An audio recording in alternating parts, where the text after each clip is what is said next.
Hi, Neil Franco. Welcome back to Wealth Pilgrim. You might be a huge fan of outsourcing. I typically am. You love to save as much time as possible so you have other people do as much as possible. On the other hand, you might be somebody who is very frugal and you don't want to spend money that you don't have to. So as a result, you don't outsource anything and you do as much as you can on your own.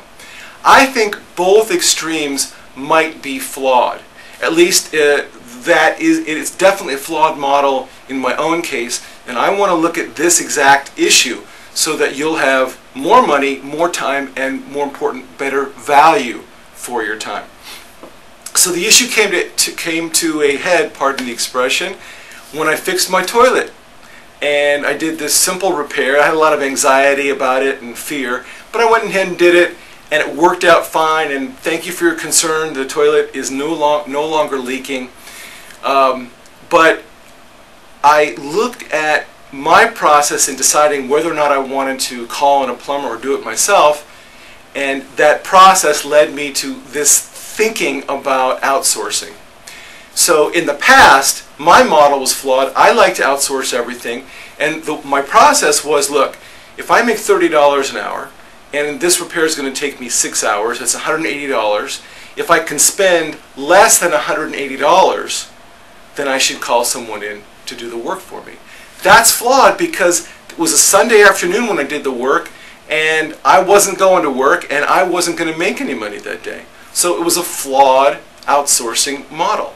On the other hand, some people spend their vacation time, their weekends, all their free time in the pursuit of frugality, doing more things for themselves, saving money, but spending lots of time.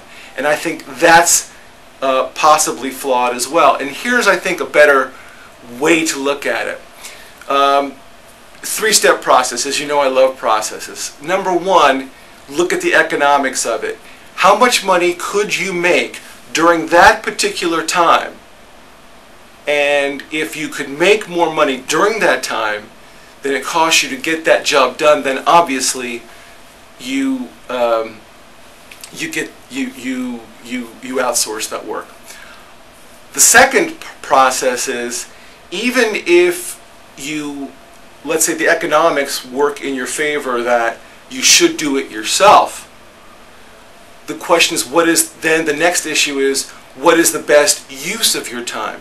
For example, if it cost me $100 to get that work done, but I could spend that time, spend 3 hours with my kids, or 4 or 5 or 6 hours with my kids, as a result of not doing that and doing something fun and unique, and that's the only time frame that I could do it in, then it would probably make sense, even though the economics of it don't work, the emotional economics of it do work, I should outsource it and spend the time with my kids. So you look at it from an economic standpoint first.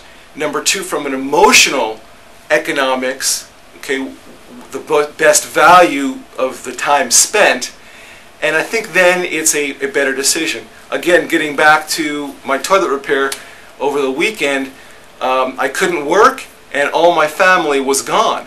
So I had basically nothing going on. So it was a good use of my time. And by the way, it was helpful because in the future then it'll be easier for me to do more repairs.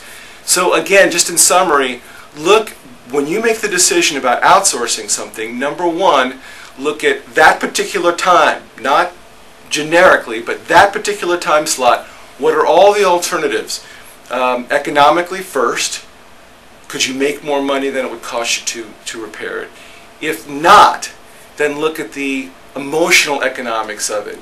Could you use that time and no other time in a very unique way that will give you more value than the cost of it? And again, this may be something that you've been doing all your life, but it's a brand new idea for me because I was a huge fan of outsourcing whenever possible.